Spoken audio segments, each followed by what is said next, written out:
ಜೋಳ ರೊಟ್ಟಿ ಶುರುವಾಗ್ತಿದೆ. ಸ್ವಲ್ಪ ಹಿಟ್ಟು ತಗೊಂಡ್ವಿ. ಆಂಟಿ ಇದ್ದಾರೆ ನಮ್ಮ ಜೊತೆ, ಶೆಫ್ ಇವತ್ತು.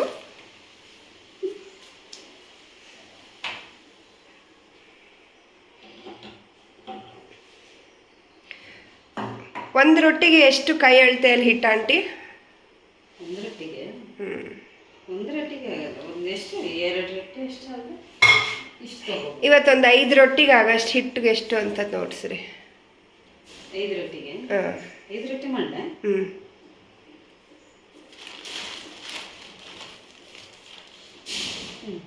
ಆಮೇಲೆ ಬಿಸಿನೀರು ಹಾಕೊಂಡ್ವಾ? ಬಿಸಿನೀರು ಯಾಕೆ ಹಾಕೊಂಡದು? ಇದು ಜಿಗಿ ಬರಕ್ಕೆ. ಜಿಗಿ ಇರಲ್ಲ, ಇಲ್ಲಂದ್ರೆ ರೊಟ್ಟಿ ಸೀಳ್ತವೆ.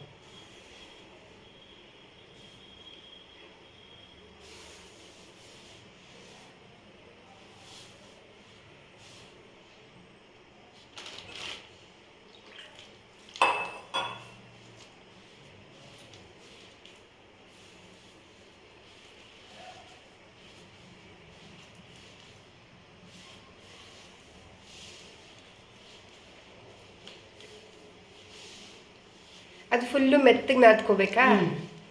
ಮೆತ್ತಗೆ, ಅಷ್ಟು ಗಟ್ಟಿನೇ ಇರ್ಬಾರ್ದು, ಅಷ್ಟು ಮೆತ್ತಗೂ ಇರ್ಬಾರ್ದು. Okay, medium size.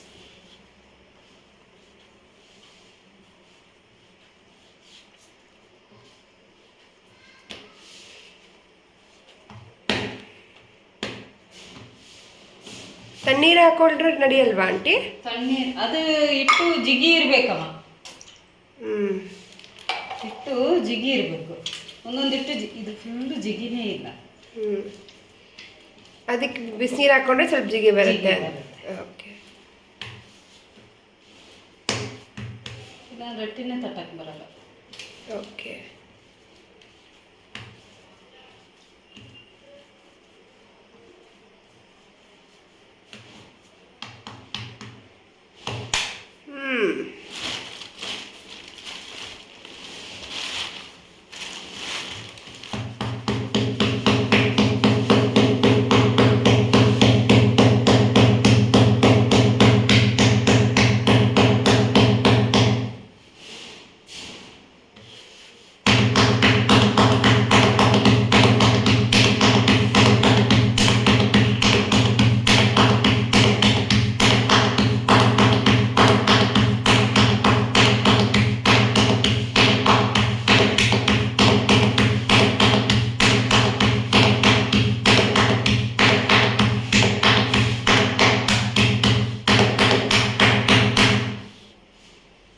ಓಕೆ.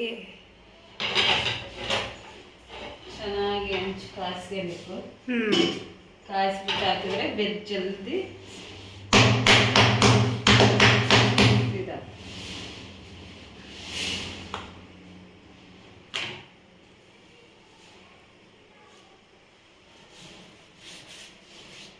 ನೀವು 3 ಮಾಡಿ, ಇನ್ನೊಂದು 2 ನಾನು ಮಾಡ್ತೀನಿ. 2ನೇ ಆಗ್ತದ. ಹೌದ್ರಿ, ನೀವು ಬಡಕ್ಕೆ ಆಗ್ಬೇಕಲ್ಲ,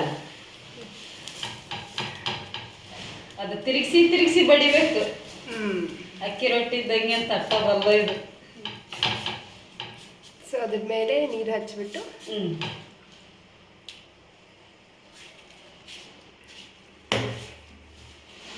ಸೊ ಇಲ್ಲಿ ಕೆಳಗಡೆ ಇರೋದು ಅದು ಹಂಚಿಗೆ ಮೇಲಕ್ಕೆ ಬರುತ್ತಲ್ಲ, ರಿವರ್ಸ್.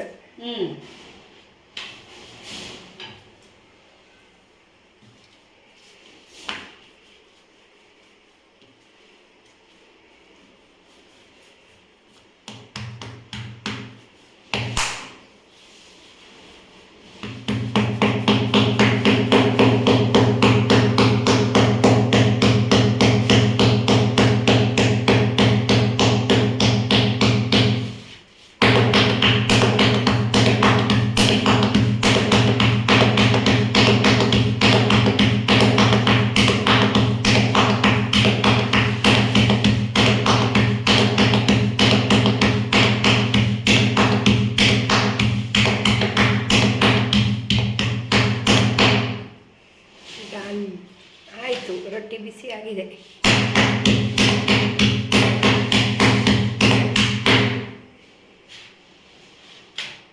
ಯಾ ಪಲ್ಯ ಜೊತೆಗೆ ಆದ್ರೆ ತಿನ್ಬೋದು, ಬೇಳೆ ಸಾರು ಜೊತೆಗೆ ಆದ್ರೂ ತಿನ್ಬೋದು. ಇದೇನು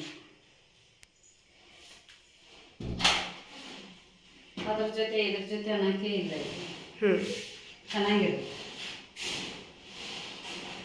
ಚಟ್ನಿ ಜೊತೆಗೆ ಎಷ್ಟು ಚಂದ ಅನ್ಸುತ್ತಲ್ಲ. ಇನ್ನ ಬಿಸಿ ಬಿಸಿ ರೊಟ್ಟಿ ಹಿಂಗ ಹಂಚಿನ ಮ್ಯಾಗಿರ್ಬೇಕು, ಇನ್ನ ಟೇಸ್ಟ್ ಇರುತ್ತೆ. ನೀವು ತುಪ್ಪ ತಿಂತೀರಲ್ಲ, ಸ್ವಲ್ಪ ತುಪ್ಪ ಹಾಕಿ ತಿಂದ್ರೆ ಇನ್ನ ಟೇಸ್ಟ್ ಕೊಡುತ್ತೆ. Okay, done.